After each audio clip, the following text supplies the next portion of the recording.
નમસ્કાર મિત્રો, સ્વાગત છે તમારું અમારી YouTube ચેનલમાં। તો મિત્રો, ખેતીલક્ષી વિવિધ સહાયકારી યોજનાનો લાભ મેળવવા માટે ખેડૂતોએ ફાર્મર રજિસ્ટ્રી એટલે કે ખેડૂત નોંધણી ફરજિયાત કરાવવાની રહેશે। ફાર્મર રજિસ્ટ્રી કરાવ્યા પછી તમારી અરજી મંજૂર કરવામાં આવેલ છે કે ના મંજૂર કરવામાં આવેલ છે તેનું સ્ટેટસ કેવી રીતે જોઈ શકાય તેના વિશે આજના વિડીયોમાં આપણે ચર્ચા કરીશું।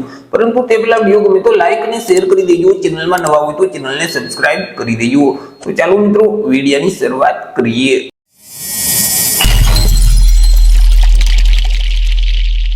તો સૌથી પહેલા મિત્રો, તમારે તમારા મોબાઈલમાંથી અથવા તો લેપટોપ કે પીસી માંથી કોઈ પણ એક ઇન્ટરનેટ બ્રાઉઝરને ઓપન કરવાનું રહેશે અને ત્યાં સર્ચ બોક્સમાં ટાઈપ કરવાનું રહેશે એગ્રીસેટેક। જેવું મિત્રો તમે એગ્રીસેટેક ટાઈપ કરી તમે તેને સર્ચ કરશો તો જે એગ્રીસેટેકની ઓફિશિયલ વેબસાઇટ છે તે તમને સૌથી પહેલા જોવા મળશે, jjfr.agrisetec.gov.in। તે વેબસાઇટ ઉપર તમારે ક્લિક કરી દેવાનું રહેશે। વેબસાઇટ ઉપર ક્લિક કરશો એટલે એગ્રીસેટેકનું ઓફિશિયલ પોર્ટલ ઓપન થઈ જશે। તમને આ મુજબની સ્ક્રીન જોવા મળશે। અહીં તમને એક ઓપ્શન જોવા મળશે ચેક એનરોલમેન્ટ સ્ટેટસ, તો તેના ઉપર તમારે ક્લિક કરી દેવાનું રહેશે। ફોર્મ સબમિટ કર્યા પછી તમને એક એનરોલમેન્ટ આઈડી નંબર આપવામાં આવેલ હશે કે જે 25 ડિજિટનો હશે। તે આઈડી નંબર આ બોક્સમાં ટાઈપ કરી દેવાનો રહેશે, અથવા તો તમે ફોર્મ ભરતી વખતે જે આધાર કાર્ડ લિંક કરેલ છે તેમના નંબર વડે સ્ટેટસ જોવા માંગતા હોય તો અહીં જે આધાર નંબરનો ઓપ્શન છે તેને સિલેક્ટ કરી અને આ બોક્સમાં તમારા આધાર કાર્ડ નંબર ટાઈપ કરી દેવાના રહેશે।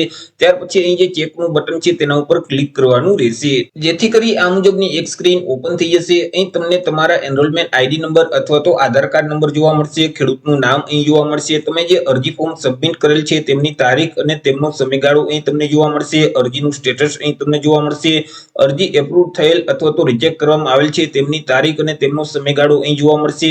અરજી જો રિજેક્ટ કરવામાં આવેલ છે તો શા કારણે તમારું ફોર્મ રિજેક્ટ કરી દેવામાં આવેલ છે તેનું રીઝન એટલે કે કારણ અહીં તમને જોવા મળશે। અથવા તો મિત્રો તમે તમારું લોગિન કરી અને તમારી અરજીનું સ્ટેટસ છે તે જોઈ શકો છો। તેના માટે મિત્રો અહીં તમારે ફાર્મર સિલેક્ટ કરી અને રજીસ્ટ્રેશન કરતી વખતે તમે જે મોબાઈલ નંબર આપેલ છે તે નંબર આ બોક્સમાં ટાઈપ કરી દેવાના રહેશે। રજીસ્ટ્રેશન કરતી વખતે તમે જે પાસવર્ડ સેટ કરેલ છે તે પાસવર્ડ આ બોક્સમાં ટાઈપ કરવાનું રહેશે।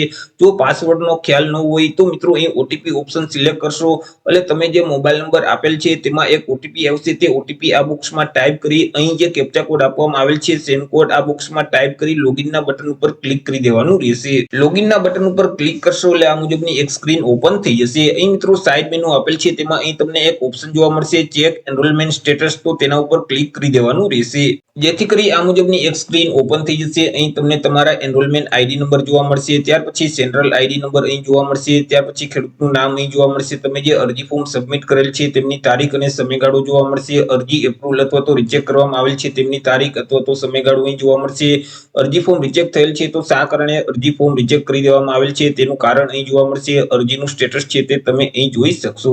તો આવી રીતે મિત્રો તમે તમારી જાતે જ ઓનલાઈન ચેક કરી શકો છો કે તમારી અરજી મંજૂર કરવામાં આવેલ છે કે કેમ। તો આશા રાખું છું વિડીયો પસંદ પડ્યો હશે। વિડીયો પસંદ પડ્યો હોય તો લાઈક અને શેર કરી દેજો, ચેનલમાં નવા હોય તો ચેનલને સબસ્ક્રાઇબ કરી દેજો। ફરી મળીશું એક નવા ટોપિક સાથે એક નવા વિડીયોમાં। ત્યાં સુધી જય હિન્દ, વંદે માતરમ।